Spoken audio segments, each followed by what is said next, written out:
Quisiera detenerme a que reflexionáramos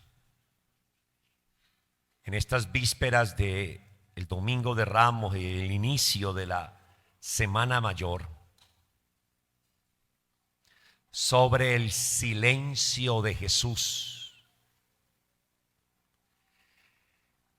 en la pasión y en la muerte. Los silencios de Jesús.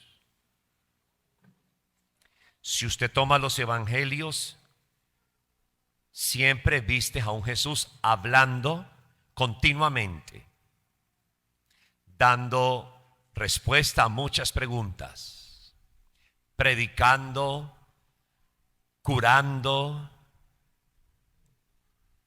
En otras palabras, solo hacía silencio cuando estaba en oración.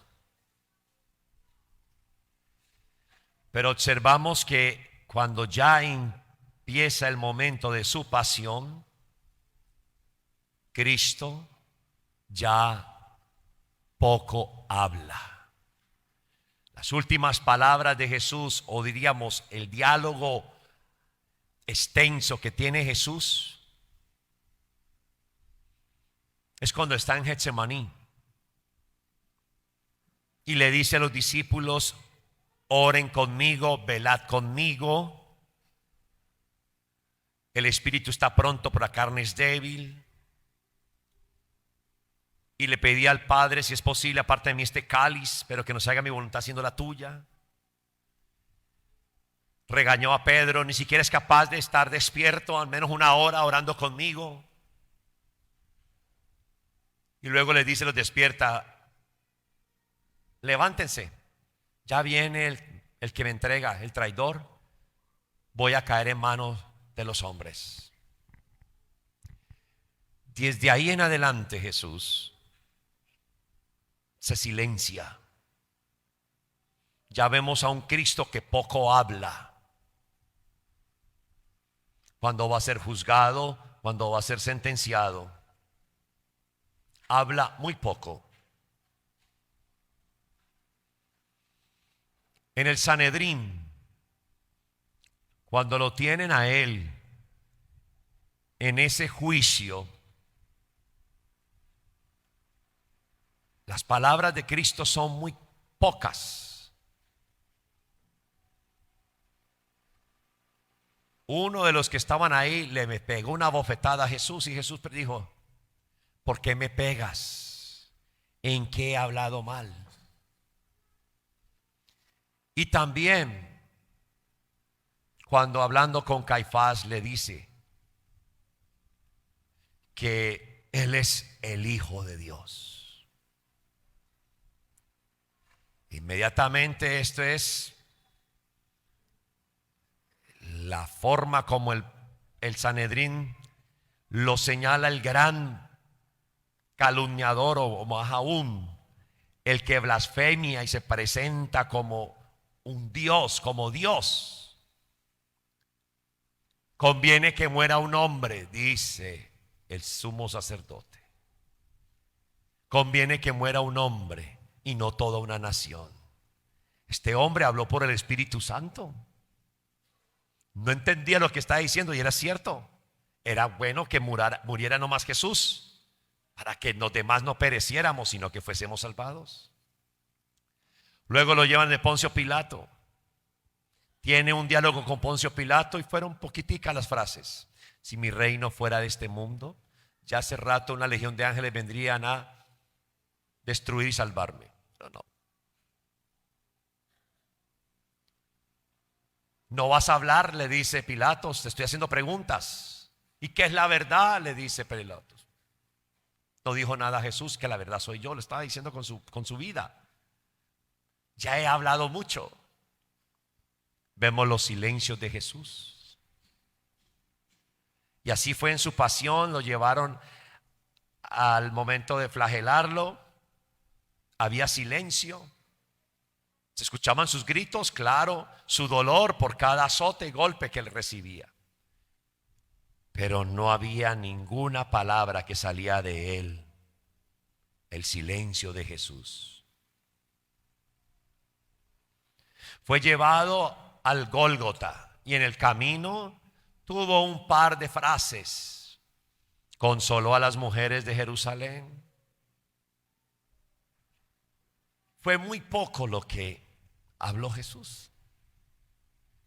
En la cruz, 7 palabras pronunció, 7 frases. Fue poco. Y el momento de su muerte, pues, totalmente. Pero no queda ahí todo. En la resurrección también hay silencio. Porque Jesús no fue aparatoso. ¡Ey, resucité! Creían que no, que era mentira, aquí estoy. Hubo una luz, pues nos dice el Evangelio, hubo un destello, la piedra se corrió, la tumba está vacía, los guardias se quedaron dormidos. ¿Y a quién se le aparece Jesús? A Magdalena, a unas mujeres piadosas, en silencio. No fue aparatosa su resurrección, en silencio. Un hecho glorioso, en silencio. Todo esto tiene que hacer una reflexión muy profunda para nosotros. Aprender a hacer silencio en esas noches oscuras del alma como las vivió Jesús. Hacer silencio significa entrar en sí mismo para discernir los signos de Dios. Los signos de Dios que se muestran en las injusticias. Los signos de Dios que se muestran también en las líneas torcidas que nosotros construimos.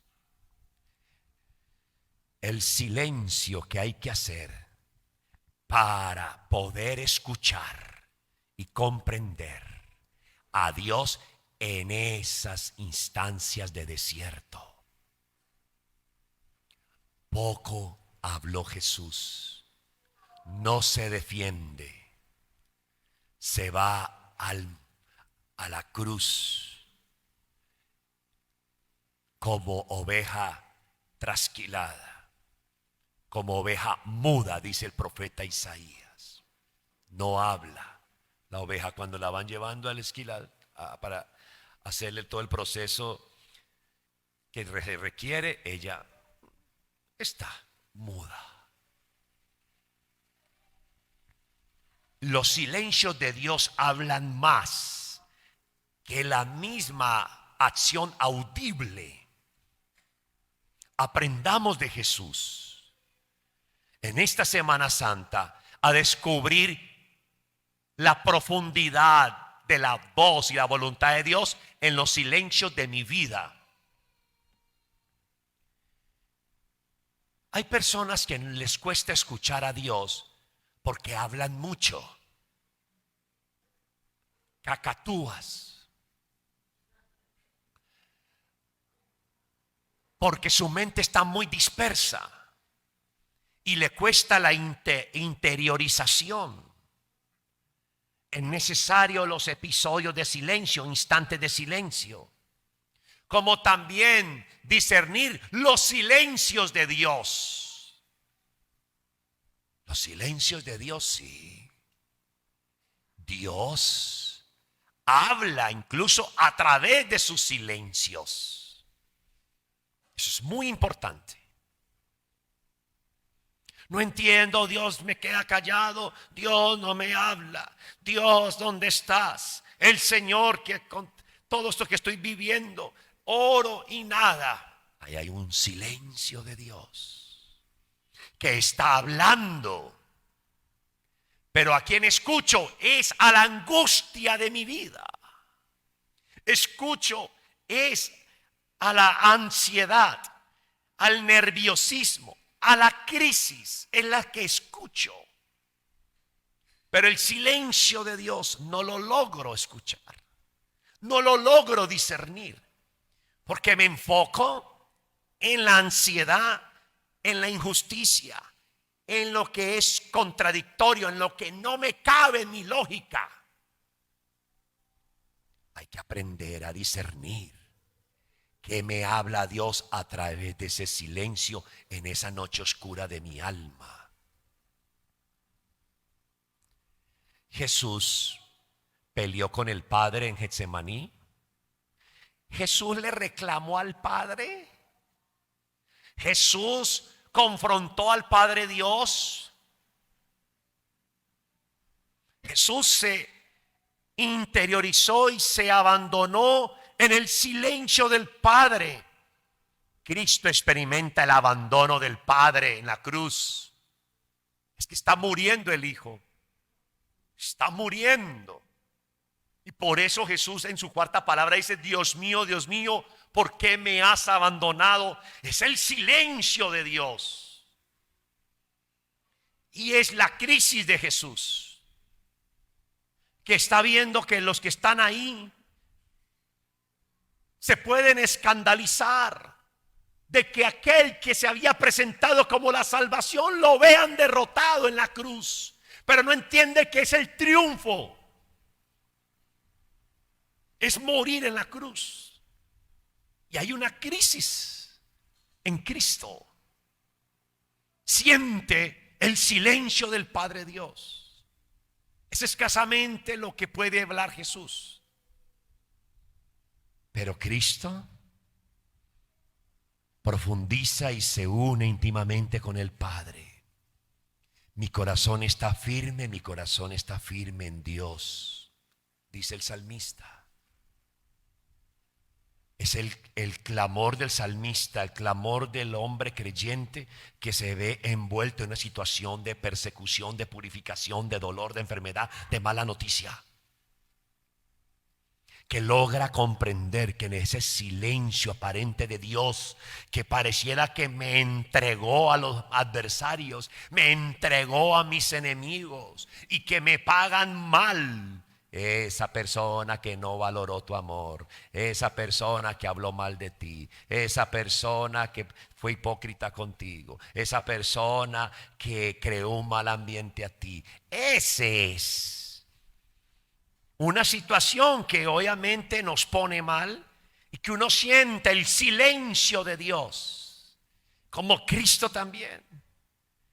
Pero estaba tan unido al Padre que solo fue abandonarse en el Padre, aunque experimentaba un cierto abandono.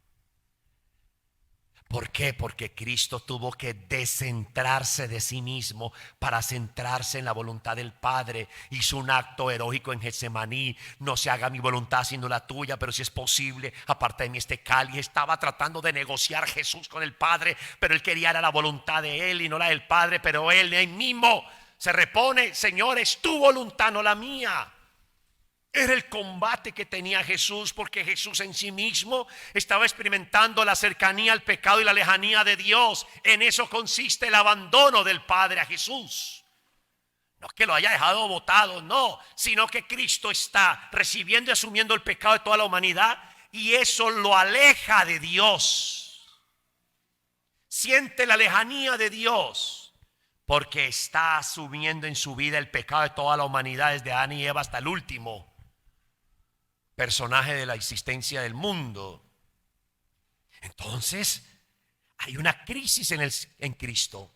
Está viviendo lo que es el infierno: ausencia de Dios y cercanía al pecado, a la oscuridad, a la tiniebla, a la zozobra, a la incertidumbre, a la desesperanza. Y eso crea confusión, crea crisis. Pero Jesús es claro y entiende: me abandono en el Padre, no hay más que hacer. Aunque experimenta la lejanía del Padre, él sabe que el Padre está, pero el pecado que ha asumido lo está retirando, lo hace alejar del Padre Dios. Es como el silencio en esas noches difíciles que tenemos que vivir, cuando estamos imbuidos en la soberbia, cuando estamos imbuidos en mi vanidad, cuando estoy sumido en mi orgullo, en mi pecado. Siento la crisis tan fuerte que no puedo resistir, y que peleo, y que pido cuentas, y que quiero confrontar. Y le peleo a Dios y pregunto, ¿pero por qué? ¿Y dónde estás? Y empiezo a enumerar todo lo bueno que he hecho. Pero yo soy padre, yo soy un sacerdote, ¿por qué me haces esto? ¿Qué no cuánto? ¿Qué lo otro? Pero es que yo todos los días voy a misa, yo todo ese esfuerzo y me pagan así. Pero ¿por qué si yo tanto deseo de hacer el bien? Efectivamente, es el acrisolamiento que está haciendo el Señor con nosotros, de abajarnos para que levantarnos con su gracia. No se empobrece para luego enriquecernos, pero tiene que movernos la butaca. Y si la mueves y no duele es porque estamos muy creciditos e inflados de orgullo o de otras cosas más. Definitivamente, uno reflexionando en este pasaje toda la historia de la semana, en lo que acontece con Jesús en Semana Santa, desde el domingo de Ramos hasta el domingo de Resurrección, llegué a una conclusión que, aunque esto lo que va a decir es, cualquiera lo entiende y dirá, si es verdad, ¿cómo así que usted recién va a concluir, padre? Pero si eso es obvio. Concluí porque nunca había pensado así las cosas, y es: no hay otro camino, alternativa, y es solo abandonarse es en Dios. Si usted va a esperar de la gente cosas, va usted a sufrir. Jesús experimentó silencio y soledad de sus más cercanos. Él está crucificado y hay una multitud, pero esa multitud no es la gente de Él. No es, diríamos, los que los aman a Él. No están ahí.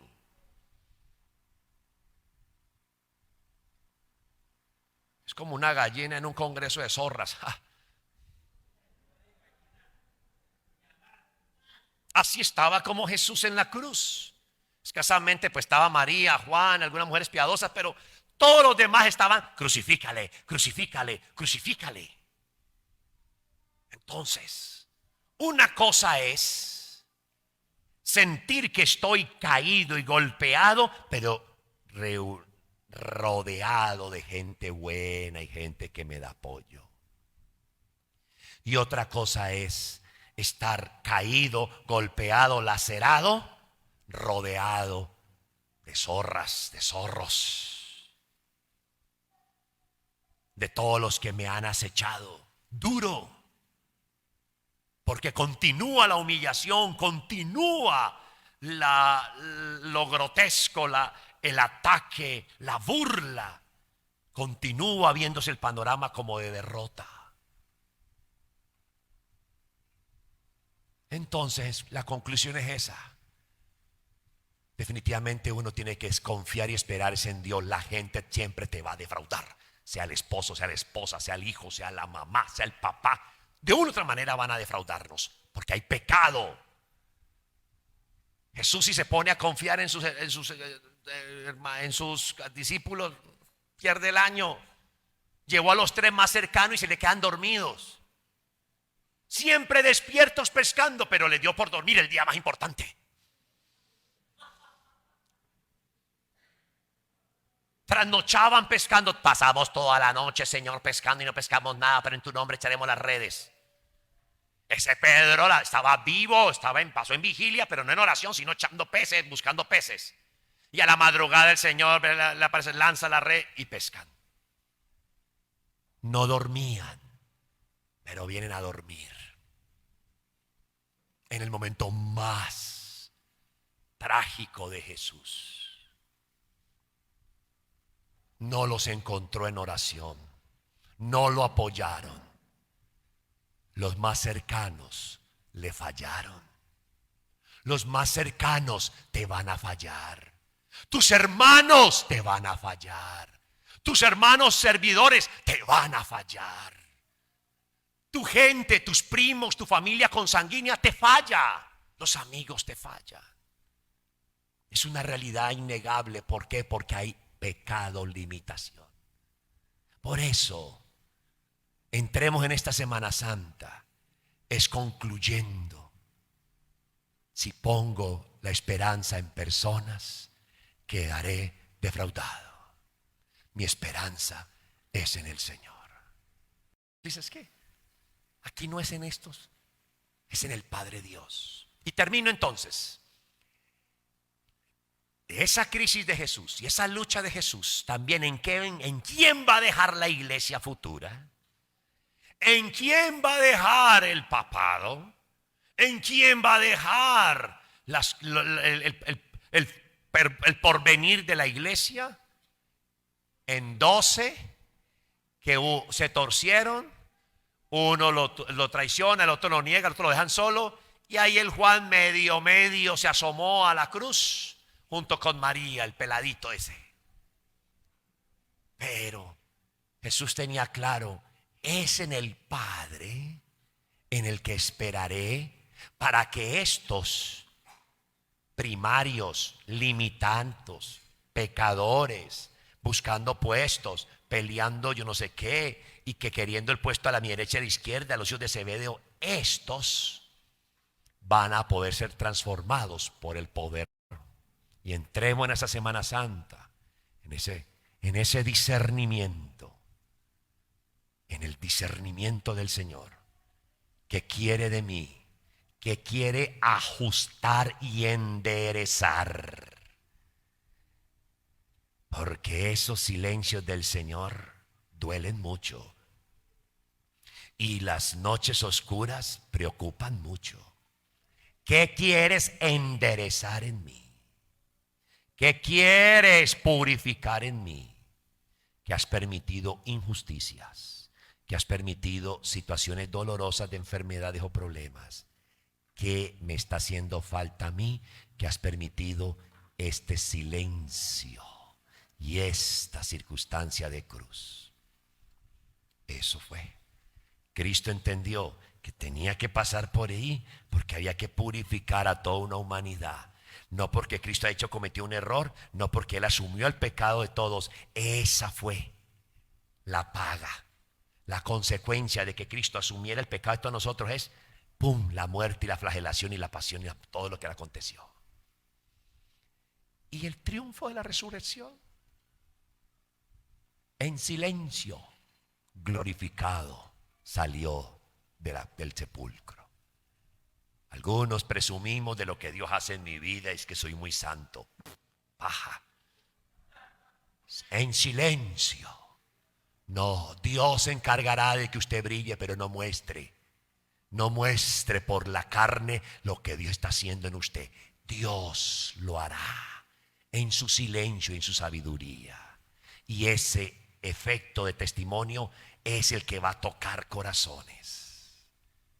Por eso cuando uno se quiere presentar muy santo y muy limpio y se compara con otros, ya es la carne la que quiere mostrarse y ya no hay testimonio. Ya no golpea ese testimonio. Al contrario, le van a decir, ¿y vos qué? Si te conocemos tus caídas, se considera el perfecto y el más santo. Que Dios te ayude, me ayude a todos, a mí, para que caminemos en esa Semana Santa con un corazón abierto y dispuesto a vivir los misterios de Jesús. Asociémonos a la cruz de Cristo y asociémonos a su gran triunfo en la resurrección.